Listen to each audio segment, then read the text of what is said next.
what we do in life from beginning to end as we solve problems. All your life from Don Davis, you will be solving problems. Little problems like running out of toothpaste at home, big problems like your client canceling an order, and so on.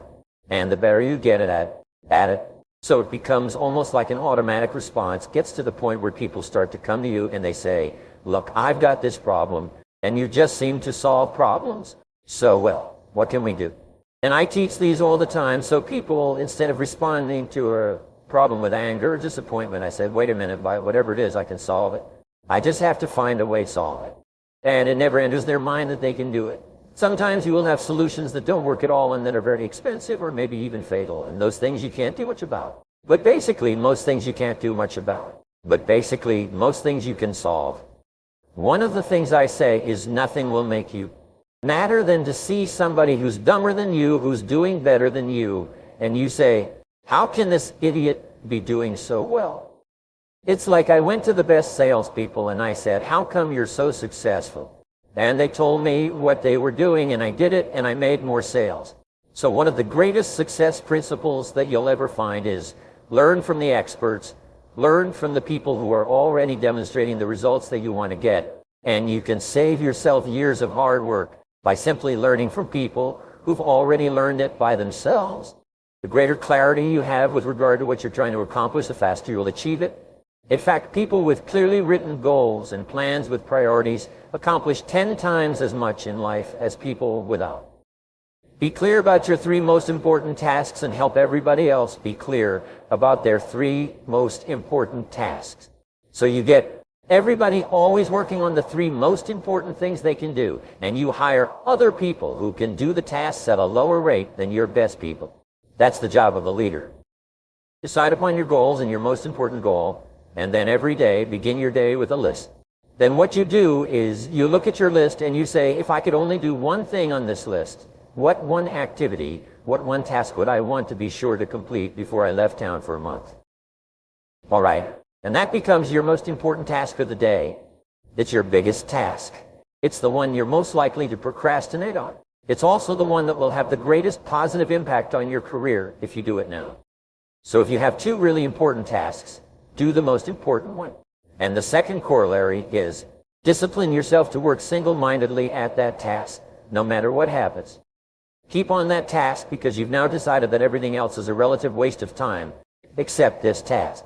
If you can do that and develop the habit of doing that, you will double your productivity the first day, and it will just continue to increase for the rest of your career. Everybody wants to feel like a winner. Everybody wants to feel like a winner. So, how do you get the winning feeling?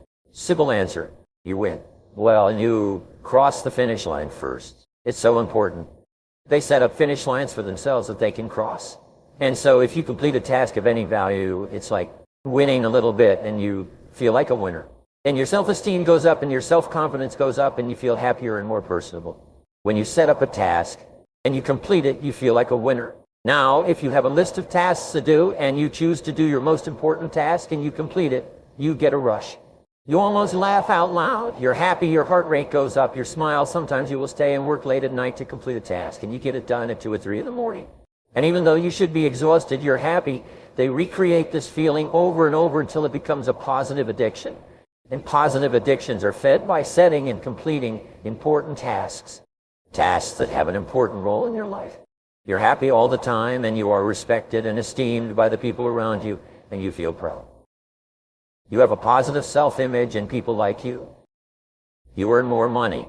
Make a list, identify your most important task, start on that, and stay with it until it's done. But world-class people have a much bigger vision of what is possible for them. Imagine that you could go from X to your current income to 10 times your current income, and your first response to that is that that's completely preposterous. There's no way that I could increase my income 10 times. It's not possible. All you need to do now is do the same things that you did to double or triple your income. And you'll double and triple it again, and double and triple it again, and then you'll have boosted your income 10 times.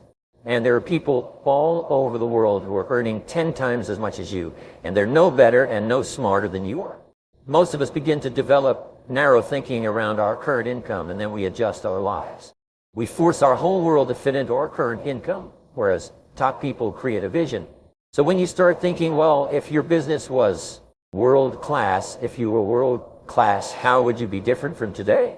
This is the key. Take the first step. The first step forces you to break out of your comfort zone. And the comfort zone is so strong that probably 90% of people are held back from their full potential all their lives because of this vice. Like comfort zone. And when you take the first step, the only way you can do is break out. Then suddenly you see the second step and the third step and the fourth step. And then as you take the steps, your self-esteem goes up and your self-confidence goes up and you become more creative and you start to think of all kinds of ideas. 5% of self-made millionaires, when they were asked, how did you become a millionaire with all the competition? They said hard work. And I have never found an exception to that worldwide in every language and culture. Successful people work harder than the average person and very hard. The average successful person works 6 days a week, 59 hours in the beginning of their career. Sometimes it's 7 days a week and 80 hours.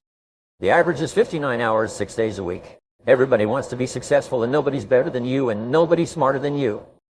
All negativity in your life, all failure and frustration, all negative emotions come from your failure to accept responsibility. And if you do that, you have to, first of all, realize that it's not true. You're responsible for your own life. You'll find that so many people, all they think about is other people who have hurt them or done them dirty or need to be punished and so on. The second turning point for me was learning how to write down your goals.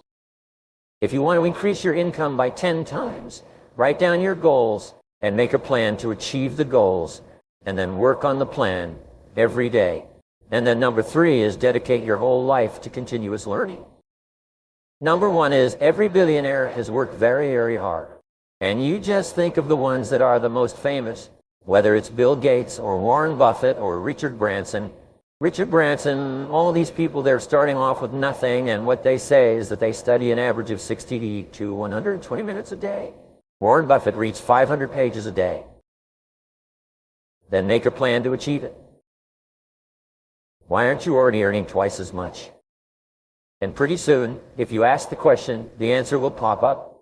And then just start doing what you need to do every single day and then read, learn, listen, upgrade your skills because you can learn anything you need to learn. And the more you learn, the more you can learn. Your level of self-esteem or self-worth, your sense of personal value, the amount that you like yourself and respect yourself determines the entire quality of your life.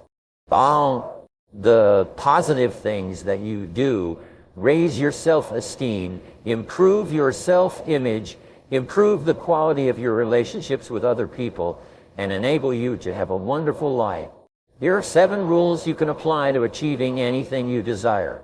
Number 1, get serious. Make a decision to go all the way to the top until the moment you decide that, by gum, I'm going to be the best in what I do. I'm going to be in the top 10%, and suddenly you emerge into the sunshine and your life is forever different. Wonderful. You don't have to be grim, but to go from average to 14, you must get serious, and you must get serious. And you must get serious about 2 very important things. Number 1 is setting your goals and where you want to go. Designing the next 5, the next 10 years is so vitally important. Then you have to get serious about another important subject, and that important subject is called personal development. There's a very important question to ask, and the question is, 10 years from now, you will surely arrive. And the question is where. So to answer the question of where you want to arrive and the kind of person you want to be, you've got to get serious. All manner of things begin to happen that would not have happened in the absence of the decision. All kinds of things begin to happen immediately after you make a very clear decision, which means that you set a very clear decision, which means that you set a very clear goal, and writing the goal down is, as we say, very powerful. Number 2, take excellent care of your health. Some people don't do well because they don't feel well. Since the mind and the body work together, you've got to take care of the body as a support system. You can't do that worldwide kind of high-intensity activity without being incredibly healthy. So why not start with health and see if your own vitality would inspire you to more imagination?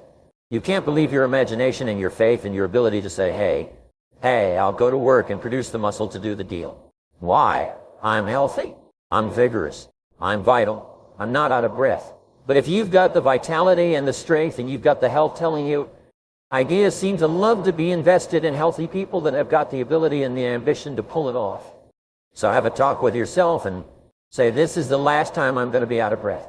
This is the last time I will lack the vitality to pull off my dreams.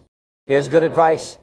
Make sure the outside is an excellent reflection of the inside. Number 3, get around the right people. Get around positive people. Get around people with goals and plans, and people with goals and plans, and people who are going somewhere with their lives and have high aspirations. Get away from toxic people that complain and whine and moan all the time.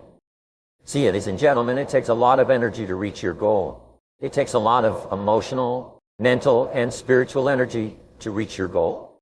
So there are 2 kinds of relationships: nourishing relationships and toxic relationships.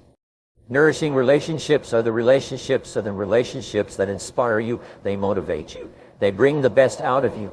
Toxic relationships are relationships with people that always criticize you. These people are bad for your health.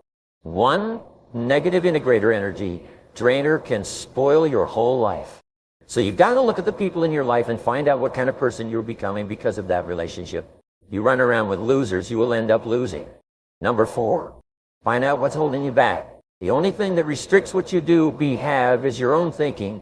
One of the exercises that we do is we say, take your current income or your best year's income and add a 0 to it as your goal. Just imagine that there's 1 in 1,000 probability or possibility that you could achieve an income goal of 10 times. Just 1 at a time. Is that true? Is that possible? Say yes? Yeah, there's at least 1 in 1 thing. 1 chance in 1,000 is possible. Well, could there possibly be 2 chances? Maybe 3 chances. What could you do to increase the probabilities? And once you start to think like that, your thinking begins to change from, no, it's not possible for me, to I wonder how it would be possible. Well, what would I have to do to earn that kind of money? And now your whole creative mind opens up and you start to think and see possibilities that you never saw before. Just enough. You have to become a totally different person to go from 0 to being worth more than $1 million if you lost all of your money because of a crash in the economy or something else. You can make it all back again because now you're the kind of person who can make it. And it's only a matter of time before you quickly restore that amount of money in your reality. Number 5, positive visualization. See yourself as the very best in your field. We also know that your self-image controls your performance, It's the way you see yourself and think about yourself inside determines how you act on a day-to-day basis. If you see yourself as a success, if you see yourself as happy and positive and confident and in control, if you see yourself as a loving parent or spouse, you will act that way toward others. So therefore, all improvement in your life begins with an improvement in your mental pictures, with you consciously and deliberately selecting the pictures that you're going to allow your mind to dwell upon. If you begin to tell your brain that you intend to be a great success in your field, that you're going to move to the top, that you're going to be one of the most pristine people in what you do, you'll begin to see all kinds of possibilities that help you move toward achieving that goal. The average person doesn't even see, because the average person is so worried about how little money they have and how much their bills are, all the problems are, and the more they think about those things, the more they get them. So with regard to positive visualization, see yourself as you desire. It goes to work and it coordinates your words, actions, thoughts, activities, emotions, and so on. So they're consistent with achieving and bringing that mental picture into your reality. You'll find that successful people are always thinking constructive, positive, creative thoughts that help them to be more successful. You become what you think about most of the time. In other words, your whole life today, everything around you has been determined by what you think about most of the time. You attracted this into your life. You must be very, very deliberate and feed your mind a diet of mental protein of highly nutritious words, pictures, quotes, magazines, television, audio tapes, books, newspapers, and so on. Your job is to ask yourself when you look at a book, is this going to help you in some way? Things that you feed into your mind have such an enormous impact on your mind. Make sure that what you're listening to, what you're watching, teaching, what you're hearing, is consistently what you want to accomplish. Number 6, positive self-talk. Sometimes the only good things you will hear about you are the things that you say to you. Learn to be your own booster. Start building yourself up. Start encouraging yourself. Start encouraging yourself. Start saying, I can do this. I can make this happen. And here's the key, positive self-talk. There are 3 P's to self-talk. First of all, it must be personal. That means all really good self-talk that programs your subconscious begins with the word I. I can, I am, I like myself, I can do it. I feel happy, I feel happy, I feel healthy, I feel terrific. Now, the second P is it must be in the present tense. In other words, you don't say, I will quit smoking, I will earn a good living, I will be happy. You say, I am happy, I am a non-smoker, I feel terrific, I like myself. And the third is that it's positive. So instead of saying, I'm not going to smoke anymore, you say, I'm a non-smoker. If I could give you one smoker, if I could give you one secret of success, it would be this. It is to talk about the things you want and refuse to talk about the things you don't want, to continually control your inner dialogue, so you're always saying the things to yourself and then to others that are consistent with the person you want to be and the life that you want to have. Number 7, positive action. When you get a good idea, do it now. Do it now. Do it now. Only 2% of people in our society have a bias for action. And if you're already in the top 10%, you can move yourself into the top 2% by resolving that whenever you have an idea or something to do. And the faster you move, the better you get, and you ultimately become unstoppable.